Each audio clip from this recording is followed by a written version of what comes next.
Andre Ward against Kovalev. Kovalev. Oh, the second fight. The second fight. Yeah. Now everyone knows that everyone that follows boxing knows that Kovalev, though he's got a very, very good jab and he looks like he's thudding, but his right hand is a weapon. His right hand that dropped him. Now, I noticed in that fight with Andre Ward, he stood, his foot was mainly on the outside of Kovalev. So Kovalev could only touch him with that jab. Even though it hurts, it wasn't that killer right hand. So, yeah. you know, Kovalev couldn't touch him. He couldn't land that, it, yeah. couldn't that land right hand that dropped him in the first fight. And because of that, he was throwing a lot of punches, a lot of that right hand missing. And when you miss, after 5 or 6 rounds, you get tired, especially when someone keeps on hitting your body. Yeah, self-doubt. That's what happened. Yeah. Self-doubts, and it depends on your mental strength. And you know, he's a strong champion, but against an elite level like Andre Ward, you know, yeah. He didn't want to be there eventually. You know, I know it was a couple of low blows, but when it's all said, everyone knew. As we all boxers here, you know when someone doesn't want to be there, when he finds it exactly tough, and that's exactly what happened to him. He just didn't want to be there, and it shows in when the ref called it off. You could tell a lot of people might even try and fake it, like, what are you doing? What are you doing? But he just slumped in. He didn't even. He looked mentally defeated. He was mentally a mental midget. Yeah, man, Andre Ward, he's one of my favourite boxers. Yeah, well. No, definitely one of mine. Yeah. Sorry, go ahead. Yeah, I watch, like, especially some of the amateur fights.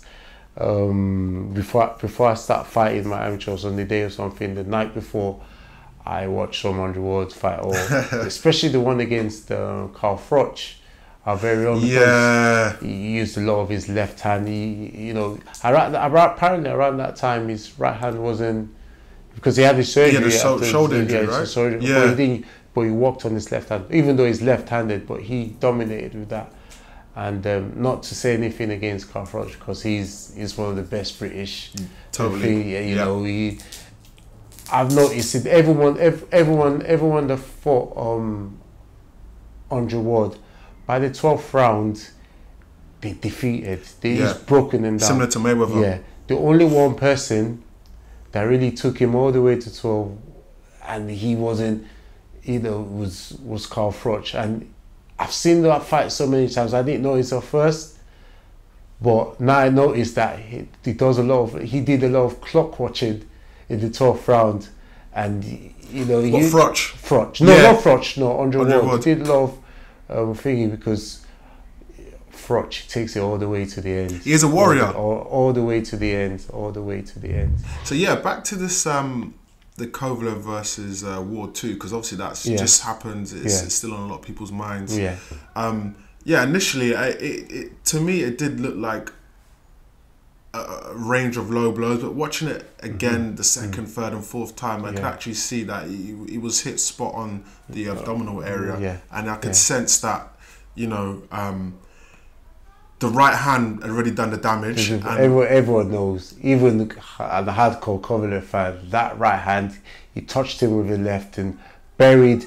Basically, everyone knows that when it comes to punching power, Andre Ward hasn't got the strongest, especially in his right hand. He hasn't got concussive puncher.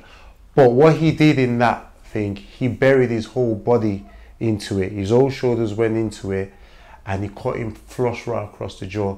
If that was Kovalev that did that the other way around to Andre Ward, Kansas City, he would be sleeping, you know. But he's a good technician. He walked very well, and you know, I remember seeing a video of what's his Kovalev's trainer. I've forgotten his name now. It's just escaped me. Is it David something? I can't remember his name. I know you. He's trainer, and they talked about Andre Ward's power, and he laughed at us like, no, he laughed at that. Andre Ward is definitely not gonna stop Kovalev, and it just goes to show about technique. If you get the right technique, you put the right pressure on someone's chin, they're gonna know about it, you know. And Andre Ward definitely worked on that. You could see that he worked with that with Virgil Hunter. They worked on that, stopping that guy, and worked to perfection, you know. With that below the belt, below the belt thing, like you said, there's a difference between where your balls are and where, you know, and I'm not being funny. I thought last time I checked, my balls was below, between my legs, not the waistline. And from the first round, he went kneeling down, he knelt down Kovalev. I'm feeling sorry for himself, looking at the ref like it was a low blow. Maybe it could have been low, but it wasn't.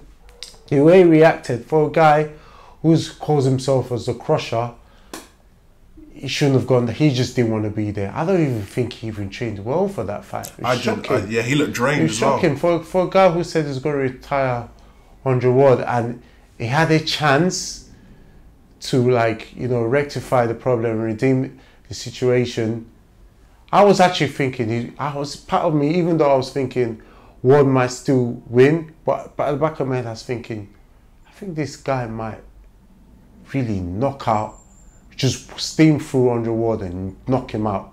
But the tactician, as Andre Ward, disarmed his right hand, always positioned himself, his left foot outside of Kovalev's left foot. So every time he threw that right hand, he couldn't touch him. Yeah, nullified that, and it worked to perfection. Brilliant technician. Yeah. And it's interesting because there's a quote from Larry Holmes, and he was saying that before any of his pro fights, he would say to the ref, look, this person that I'm fighting, I know is a dirty fighter, so you need to do your job. And if you don't, I'm going to have to take it into my own hands. And a lot of boxing fans feel that that's what Kovalev should have done. He should have done. There's so many things he should have done that he didn't do. I've been following him since when he beat Cleverly, when he came to Wales, and he snatched the belt off him. And, you know, before the Andre Ward fight, he just looked indestructible. Yep. You know, he could drop you with just a jab to the stomach. His jabs, you could see the effect. Even when he landed the jab with Andre Ward, especially in the first fight, you could just see his hair just going back with just a jab, and what he did to Pascal as well. I mean, it looked as if he could have destroyed Pascal wherever round he wanted to, and it was just shocking to see what Andre Ward did.